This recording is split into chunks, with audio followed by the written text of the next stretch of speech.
Welcome everyone to another episode of the SRU podcast with me and my guy Will Royal. How you doing today, Will? Yeah, complaining per usual. We had our Thanksgiving meal at my news station, so I'm tired. I've been full all day. That turkey hits different. But college football is coming to an end. This week is quote unquote cupcake week in the SEC, so we're kind of steer away from SEC. I mean, we have one game in there, but it's going to be an absolute blowout. I'm already calling it now. Yeah. Hey, don't give up our secrets yet, man. Let's get the podcast rolling. Yeah. We don't have anyone tonight. And next week it's Thanksgiving, so we're going to be one episode next week because we're going to be with family. So Yeah, we'll do something special for the Bulls when they roll around. yeah, we will. And also next week is probably one of the biggest weeks of college football. Last week for regular season. Next week can make or break a lot of teams' chances to make the playoffs. So who knows? But for one playoff team, TCU, this week probably is the week that could actually end up spoiling their perfect season so far with a rivalry game against Baylor. But we'll get into that in a quick second. We also have basketball game upsets once again on this episode, and we have a spectacular dunk coming from my team, the Arkansas Razorbacks. But we'll get to that at the end of the podcast. But I just want to give y'all a preview on what you're getting into watching the podcast this week. So, Will, first game, we have a rivalry. It's going to be Baylor versus number 4 TCU, and TCU is coming out as a 2.5 point favorite. Your boy, Max Duggan, the Heisman dark horse, didn't have such a great game last week, but this week he's coming in trying to make magic from that he captured last year and that comeback win against Baylor, where TCU stormed the field. Too bad I wasn't in town for that game because I would have definitely been at that game. But Baylor, well, Max Duggan is 180 for 273, 2,531 passing yards, 25 passing touchdowns, and 2 interceptions still on the year. 2 interceptions is great coming for any quarterback, especially from our Heisman dark horse like Max Duggan. He's going to get Blake Shapen with 183 for 279, 2,154 passing yards, 13 passing touchdowns with 8 interceptions. Not looking good for him this year, and he really fell off compared to last year, where they I'm pretty sure did they win the Big 12 championship? I just They know did. that yeah they won the Big 12 championship, and I just know me and you had them picked to make it back this year, and running back with Oklahoma State. And Oklahoma State, they might or might not make it into the Big 12 championship, depending on how Kansas State plays this week. Um, TCU is coming in on ESPN as a 51.3% favorite in this game, which is, well, it's not really crazy because it is a away game at Baylor and it's also a rivalry game, Will. But you know who I'm picking. I already wore the gear for it. I'm picking TCU. Go, go Frogs. Will, I'm pretty sure I know who you're picking, but I want to hear from the horse's mouth. Yeah. I'm wearing purple, and for reasons we expect, and that is TCU to win this game, which I'm almost surprised about. Like yes, the game's in Waco, and TCU's like barely squeaking by as a favorite. But TCU, like Baylor's just completely fallen off as opposed to last year. And TCU, likes of Max Duggan, Kendra Millen, Quentin Johnston, who's now projected to be a top 10 draft pick, last I saw. Um, I think TCU is going to go in this, come out 11-0. Baylor is currently sitting 6-4. We expected them to compete with Oklahoma and Texas in terms of the Big 12, but TCU is going to go to Arlington for that Big 12 championship. Yeah. And a side note about Oklahoma, our good boy, Mr. currently sitting at 5-5 and predicted for the Liberty Bowl, and found out this week his Twitter verification is sponsored by Twitter Blue. So, and anything he says is should not count for anything. Yeah, Back on track. TCU is winning this game. yeah. So go Hey, Frogs. go Frogs, man. Um, let's go back to this Twitter blue. Twitter is in a whole uproar. People are paying for to be verified and stuff, and like you can't change your name apparently now. Um, a lot of people are pretty mad about that because their name is stuck for probably because I know Arkansas's basketball, they have number 10 ranked team in the country. They added that at the beginning of the season when the AP polls came out, and now they're number 9 and they can't change their name. So, I, Twitter, That get it yeah. together. Elon, you screwed up. Just accept your defeat and move on. Yeah, hey, he what paid 44 bill for the company, and Yeah, let that sink in. yeah, and it's going downhill. So, hey, but we do have another big game Will's going to talk about, man. Yeah, so this one is basically deciding, or not really deciding, but really figuring out who's going to be in the Pac-12 championship. That is 10th ranked Utah traveling up north to face 12th ranked Oregon. Utah is actually a 2-point favorite and a 52% chance of winning this game.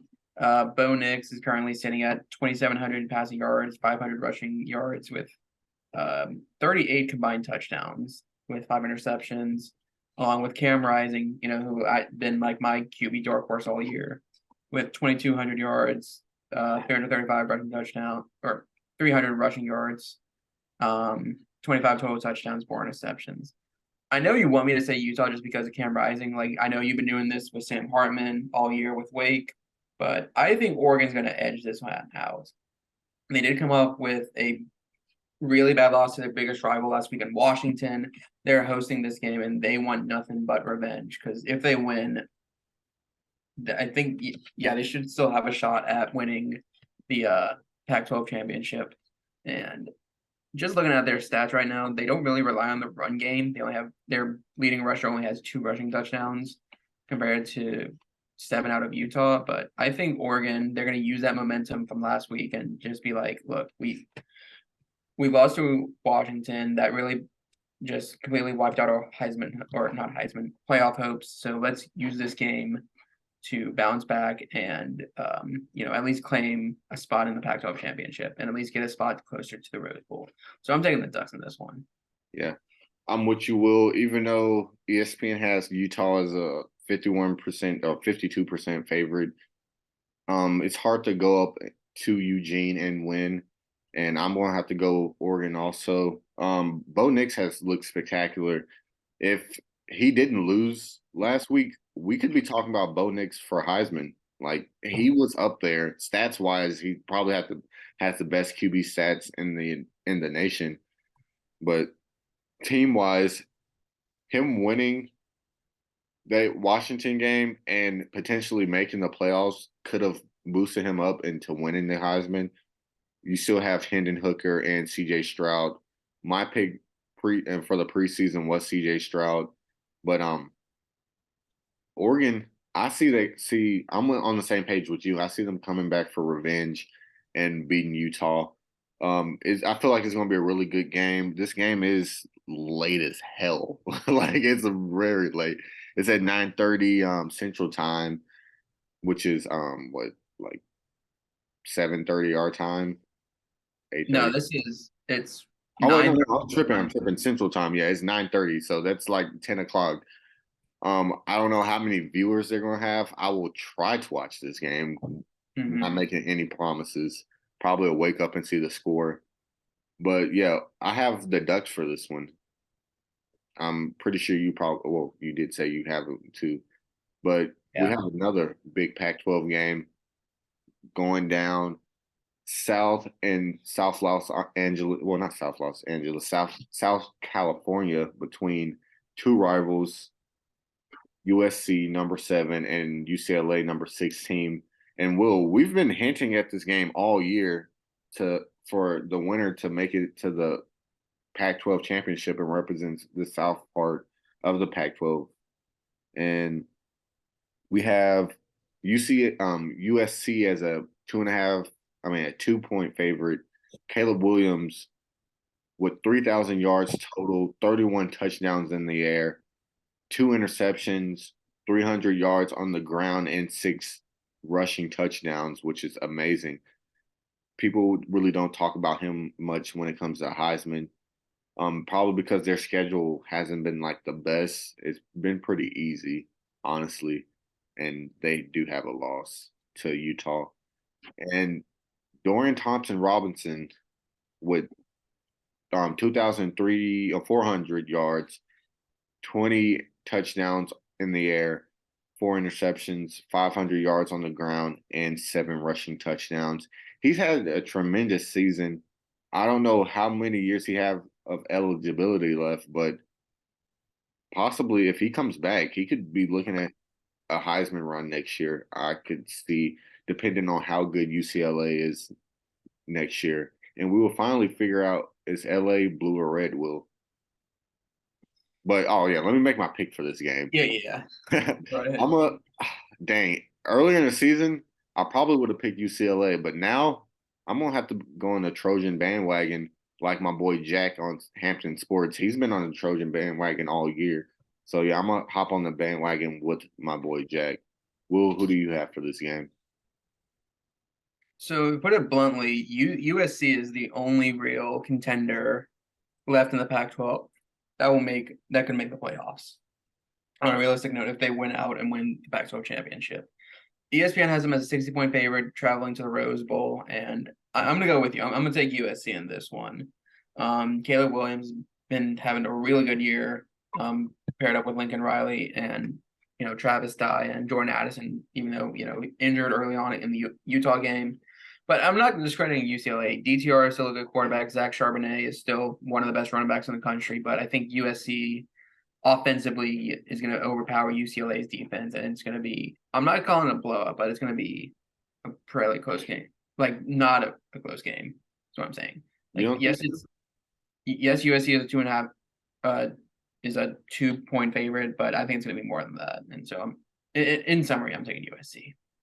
I don't know, Will. I don't think it's going to be that big of a blowout. I feel like could be 10 points, touchdown, could decide it. It is a rivalry game.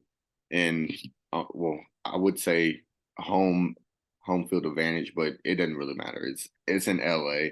UCLA fans don't show up to the Rose Bowl, if even if it's there. Wait, let me pull this up. I was looking for that.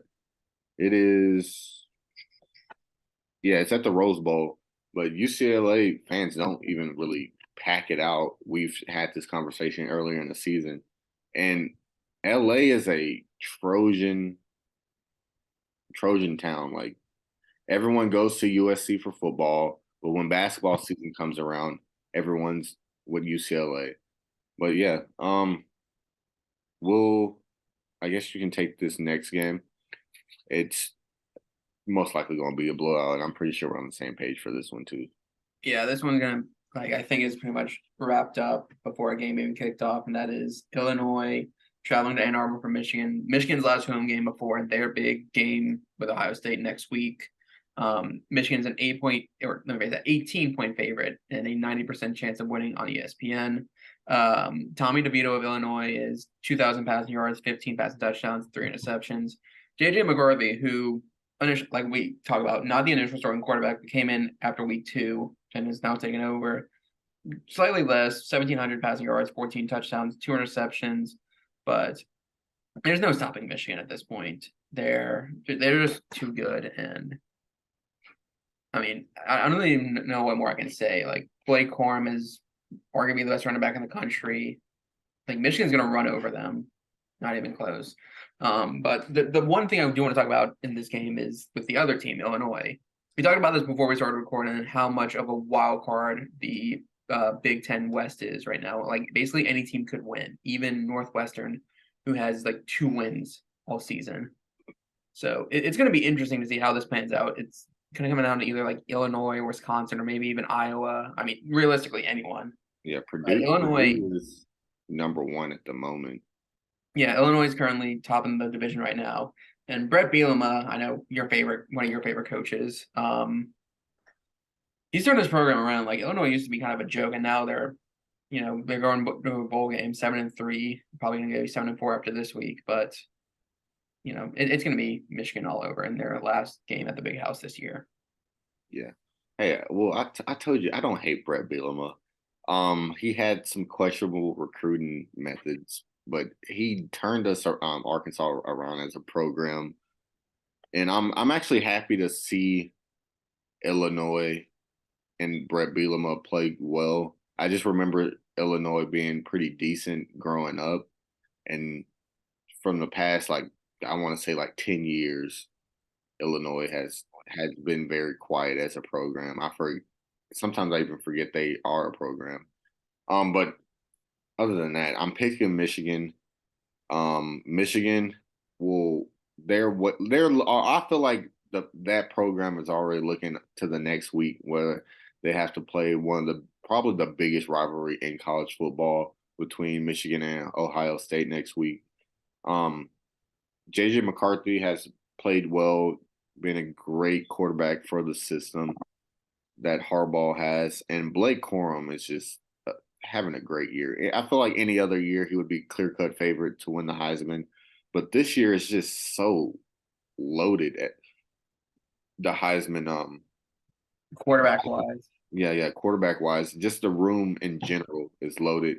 And we were talking about this. How is Jalen Hyatt not in the Heisman like running at all? Like we really hadn't heard much from just wide receiver standpoint. Well, and we had a wide receiver win it 2 years ago? Yeah, 2 years ago with Devontae Smith. Like Yeah. he's basically the lock for the Blitnikoff best running back or best receiver in the country, but not really a top 10 in terms of just because like how much good Hendon Hooker is. And just ignore the noise. Someone's car is going off in the parking lot. I don't even hear Hopefully it's not mine. But it. actually, let me check. Hold on. Can you pause for a second? Yeah, I got you. Yeah. Yeah, Jalen Hyatt is basically a lock for the Blitnikoff, and just because like you don't really see him on the Heisman watch, but because Hendon Hooker I think is a better quarterback than Mac Jones was, that's kind of how it bounced out. But Man said, I think Hendon Hooker was a better quarterback than Mac Jones, and Mac Jones is my NFL quarterback. So, but that I just think with that,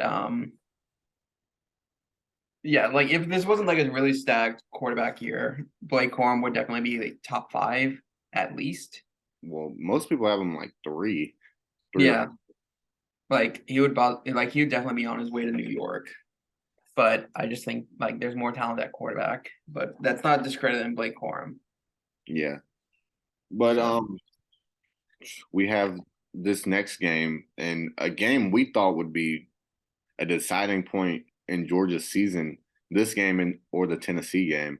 But number one, Georgia goes to Kentucky, goes to Lexington, and they are a 22.5 point favorite. Stetson Bennett is looking great. I feel like he has a chance to win the Heisman. I wouldn't say he a dark horse. Well, technically he is, but no one thought Stetson Bennett would have the year that he's having, and have just undefeated Georgia would be going nuts in the SEC. No one thought Alabama wouldn't even be in the playoff picture, honestly. But this year has been very surprising to both of us. Stetson yeah, Bennett,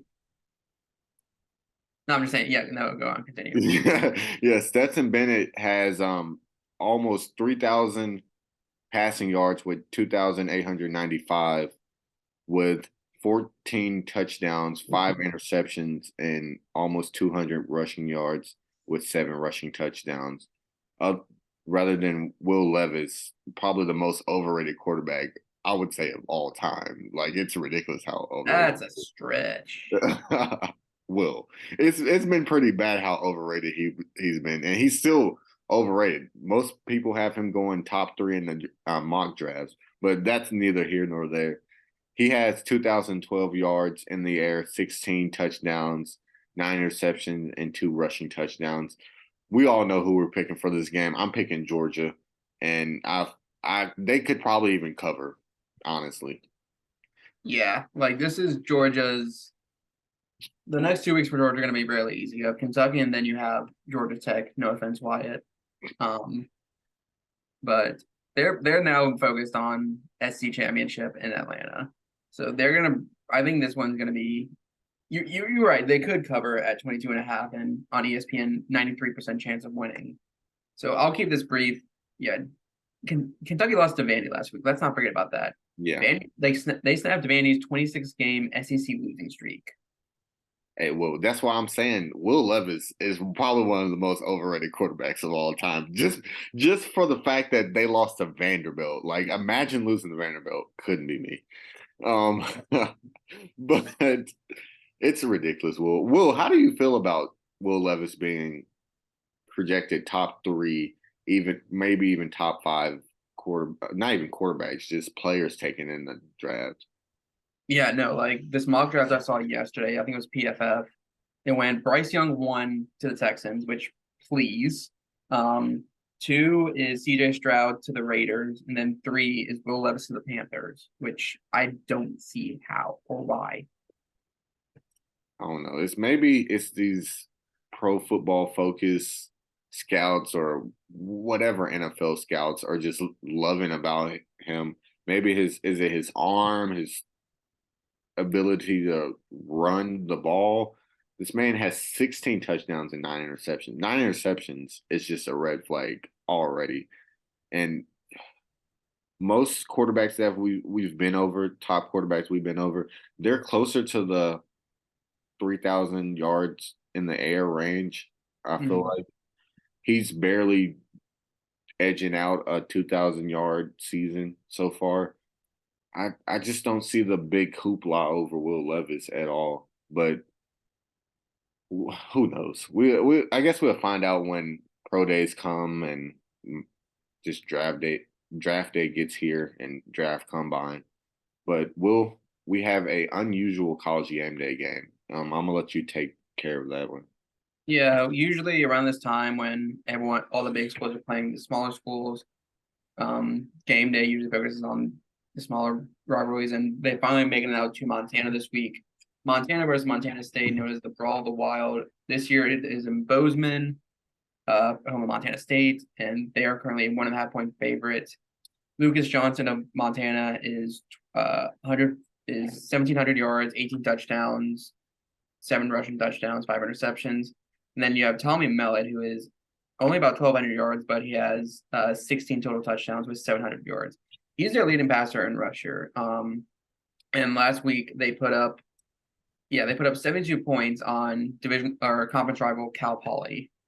So, and I mean, it's not really saying much. Montana put up 57 on Cal Poly, and then last week put up 63 on Eastern Washington. But they did drop 3 straight, one of which is to the number 1 team in FCS, Sacramento State. But I think it's safe to say like Montana State they've been consistently good. So is Montana, but Montana State more so these past couple years. I mean, I don't know that much about FCS. I try to keep up with it, but I'm still going to take the Bobcats in this one. With if you have Tommy Mallet being that good in the air and on the ground, I think it's kind of open close case for Montana State. Yeah, I'm looking at the stats now.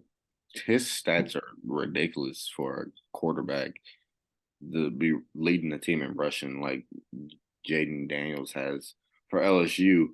I was hoping that you would take Montana because I'm taking Montana State, even though both teams they've actually looked good all year, I would say. Other than Montana losing 3 games after like I'm pretty sure they were like top five in the FCS. I've been keeping up with it a little bit. Yeah, Um, and then they dropped 3 straight.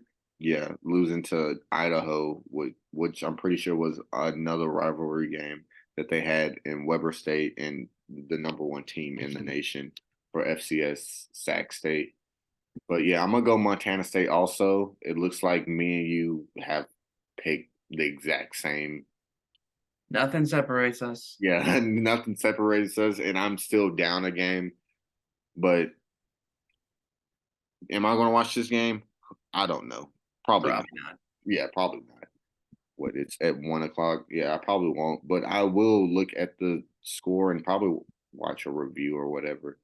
But hey, I love seeing smaller schools get a little shine. Me and you were talking about how Jackson State plays Alcorn, probably one of their biggest rivalries in the SWAC. We don't have one of those that game in the slot of games that we've picked, but Jackson State has been underlooked in the rankings for FCS, and this is their last regular season game. Me and you were talking about, and they will host the SWAC championship at in Jackson against most likely Prairie View A&M for a rematch last year. I'm pretty sure. Yeah, it was it will be a rematch from last year. So I would probably I'm most likely will watch that. I usually watch their games every week just because to support HBCUs and support Deion Sanders and what he's doing in Jackson.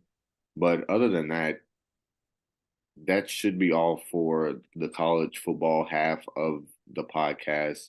We have a little bit of college basketball to talk about. We have two upsets, top well, two top 25 matchups. One of them was an upset, and we have an amazing dunk coming from the Hog Pen, aka Bud Walton Arena. Um, so the first matchup we are going to talk about is Murray State upsetting Texas A&M earlier today, which is crazy because Texas A&M just entered the top 25 polls, and they're already back out when it comes to next week's rankings. Looking at the stats, Murray State had almost two people scored. I mean, three people scored 20. Um, One of their guards scored 23 at Jacoby Woods, and he had 4 assists and 2 rebounds with Jamar Smith scoring 17 points with 4 rebounds, 1 assist, and Kenny White Jr. scoring 18 points, 6 rebounds, and 4 assists. To Texas A&M, their bench, they've played a lot of people. Only two starters had were in double figures. Texas A&M, after last year's run in the SEC tournament, everyone thought this could be a year where they can make the tournament. It's too early to judge that, but losing to Murray State without their coach that coached Ja Morant, and he now has he got a big offer for LSU and is now coaching LSU. Took a decent amount of Murray State's best players, and he basically rebuilt LSU's entire program after Will Wade left. The entire team left. Like literally no one was left. I don't even think they had walk-ons on the team anymore. Like everyone left. It They was had very few, yeah. yeah, it was pretty bad. So Murray State losing their coach and losing probably their best few players that they had and still being a top 24 team. Is Murray State that a mid-major team like Gonzaga? Could they potentially make it become a Gonzaga and be a mid-major team that we'll see in the rankings every year? Because they make the tournament every year, so who knows? Yeah, and last year they were the number 7 team in their bracket before losing to St. Peter's. But yeah, Matt McMahon left, went to take the LSU job. Missouri, or not Missouri, Murray State is now in a new conference this year. They're in the Missouri Valley Conference, so they're getting newer opponents, and, more competition wise. But realistically, they could be that team, like because Loyola Chicago left that conference, so there's kind of a hole for who's going to be top dog, no pun intended. Um, and I think Murray State can do it, and especially with this win over A&M. Let's just say A&M athletics is in complete shambles right now, and I'm loving every second of it. Yeah, Murray State. They could. I see them more of a as a Butler than a Gonzaga. I take that back because Butler. You remember when they made the Final Four when who was there? Gordon Hayward was there. Yeah, Yeah, Murray State produced 12. big John Morant, and what Memphis is loving Murray State for that. Golf Whale. Yeah, call 12 when you need them, man. But Yeah. we also had another. I would say it wasn't a huge upset. Both teams are in the top 25, and Texas is literally number 11. But Texas put a beat down on Gonzaga yesterday, um, with a 93-74 victory.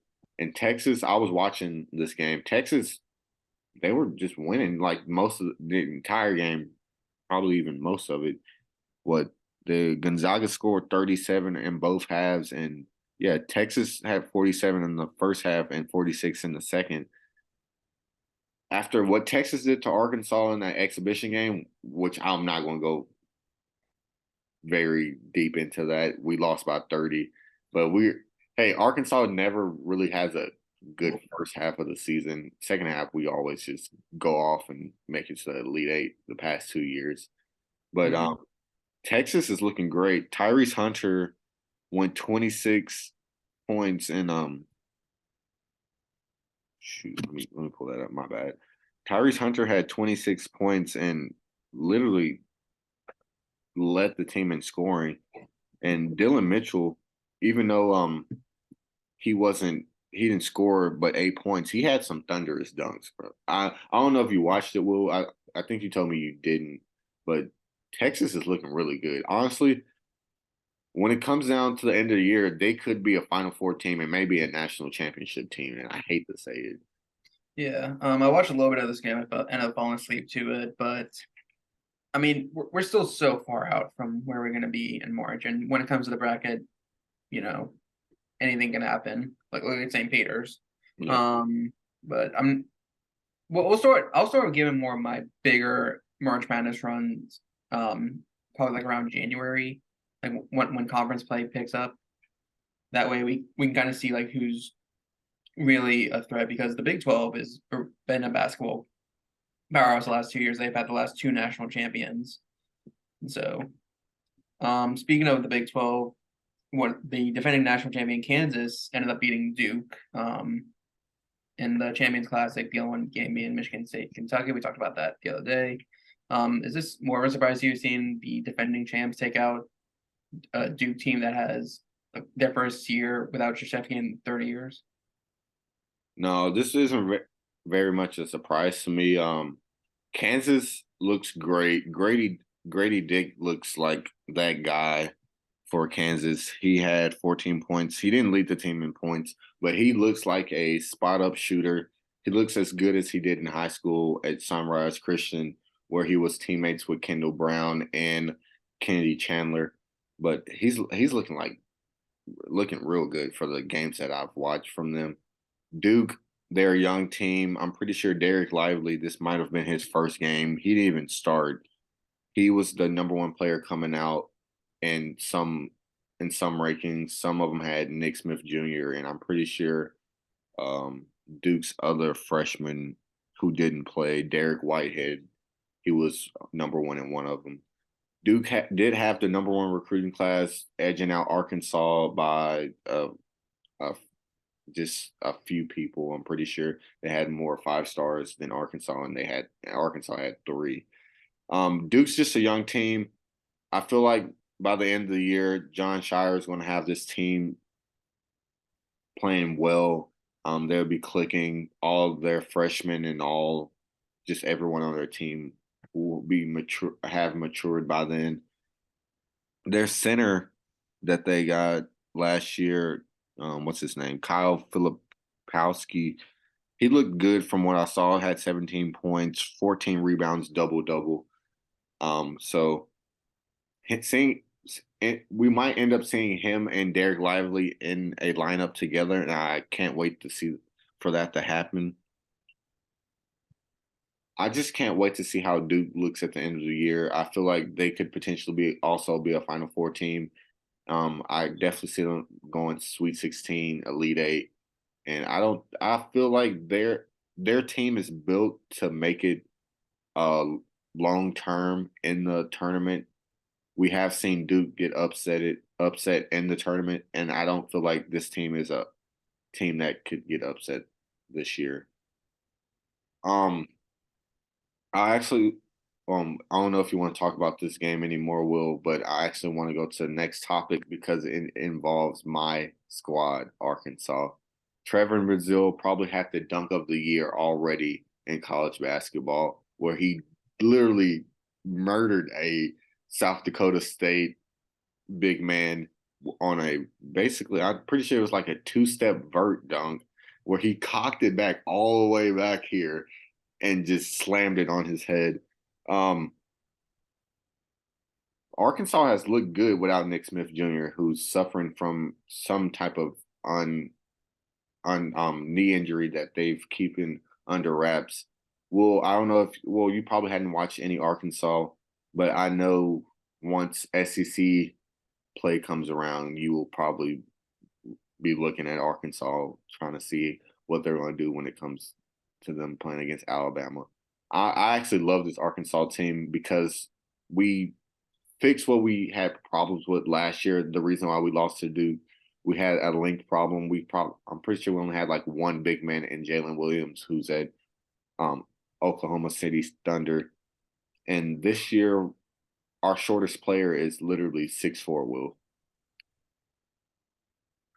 Yeah, I mean, I've seen this dunk all over social media, so I wouldn't go with dunk of the year just yet, just because this is the second week of college basketball, a lot can happen. But Arkansas made it to the Elite Eight last year. They were what, the 2 or 3 seed in the SEC last year in the tournament. I think we're three. I'm pretty sure. Yeah, so I'm excited for this Arkansas team, like I have been the last couple of years. I mean, you don't have JD Note anymore, so that kind of is a loss at the point guard. But again, it'll be more exciting when we play y'all later this season. Yeah. Hey, y'all gotta watch out for my boy Anthony Black coming out of Duncanville High School. McDonald All American, one of the 3 5 stars we had. Also, Jordan Walsh looked pretty good.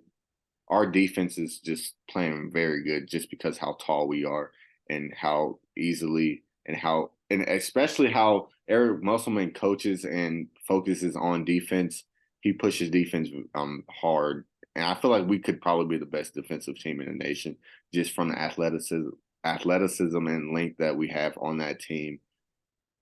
I I I have nothing but praise for Arkansas so far.